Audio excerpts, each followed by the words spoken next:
What's going on, everyone? Welcome back to the show. Today, we're going to be listening to Ms. Romig. She's going to be talking about Social Security reform and how serious this situation is when it comes to people living in poverty and how to bring people up out of poverty and why Social Security is so beneficial to adults as well as children. So that's what we're going to focus on in this video.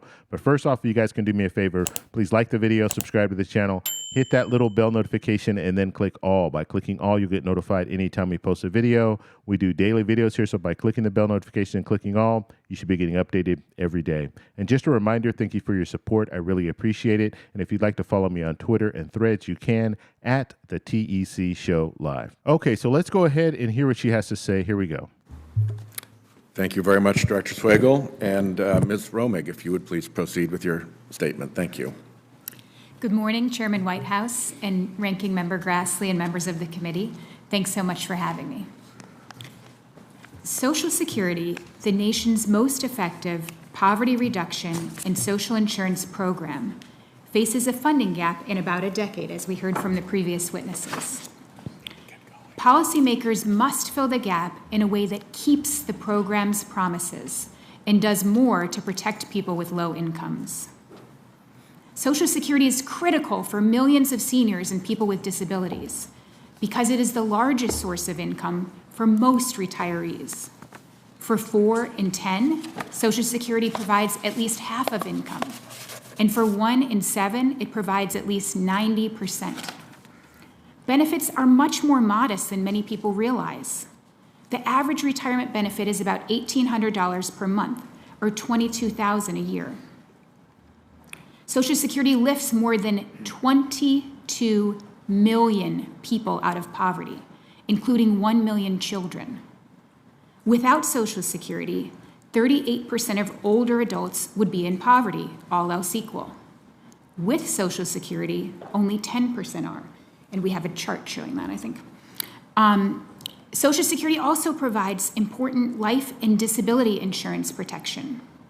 1 in 5 beneficiaries receive either disability benefits or are young survivors of workers who died prematurely. Social Security is especially important for seniors of color, who are more likely than white seniors to face financial insecurity in retirement due to persistent economic barriers. We must preserve Social Security for future generations by addressing its real but manageable shortfall.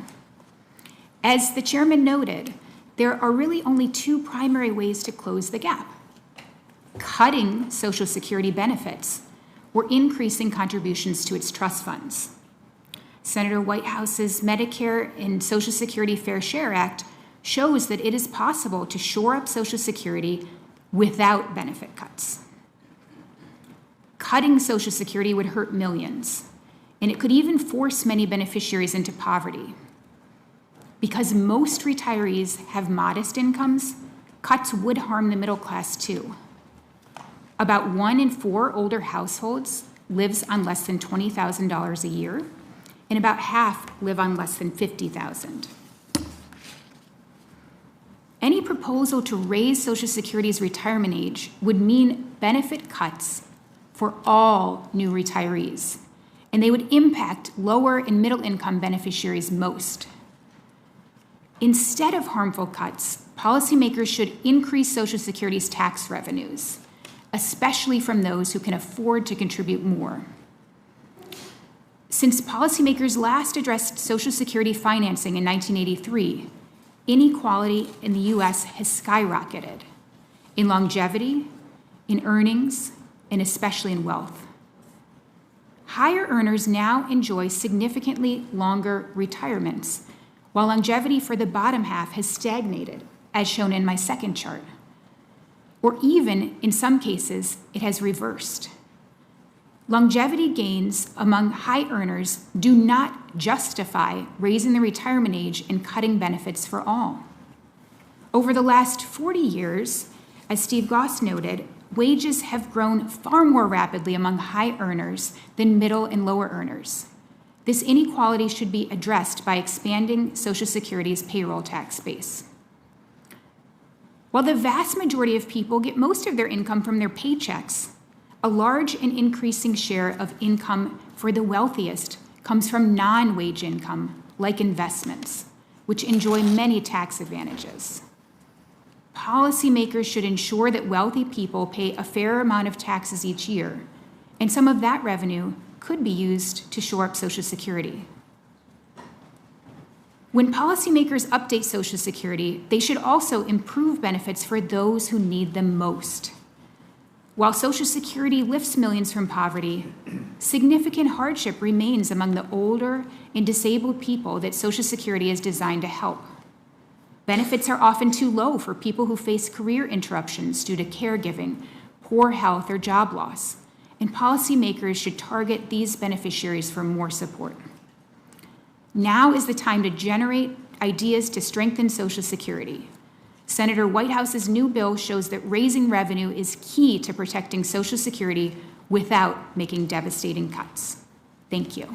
Okay, so that was Ms. Romig. Now I'm going to go over to her website here so you guys can see exactly who she is and where she's coming from. And so she's coming from the Center on Budget and Policy Priorities, and her title is she's the Director of Social Security and Disability Policy. So if you guys want to, you can go over to her website. I will have the website linked in the comments at the very, very top. So it'll be pinned to the top of the comments. So she said a lot of things there, but the main thing that she was focusing on, first off, she was focusing on Sheldon Whitehouse's, Senator Whitehouse's, his bill. Okay, and we talked a little bit about his bill. And raising the cap is what she's really talking about. So in essence, making the rich pay more when it comes to taxes. So right now, there's a cap on how much payroll tax you can pay in.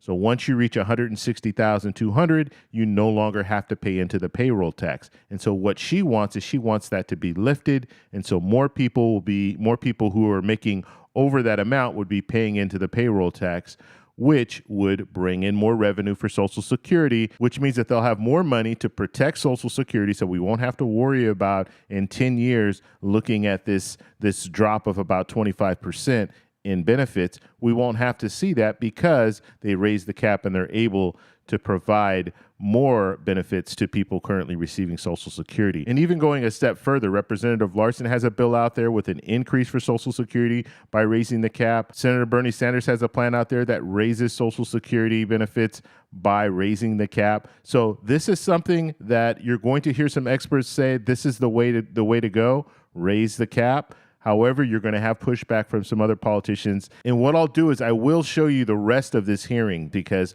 you had the experts with their opening statement, and then you had the back and forth when it came to the politicians. And then that'll give you an idea of what these politicians are focused on and what these politicians think is possible when it comes to getting it through Congress. So that's going to be very important too. And some of the politicians are going to come out. Some of these senators are going to come out and you're not going to like what they have to say.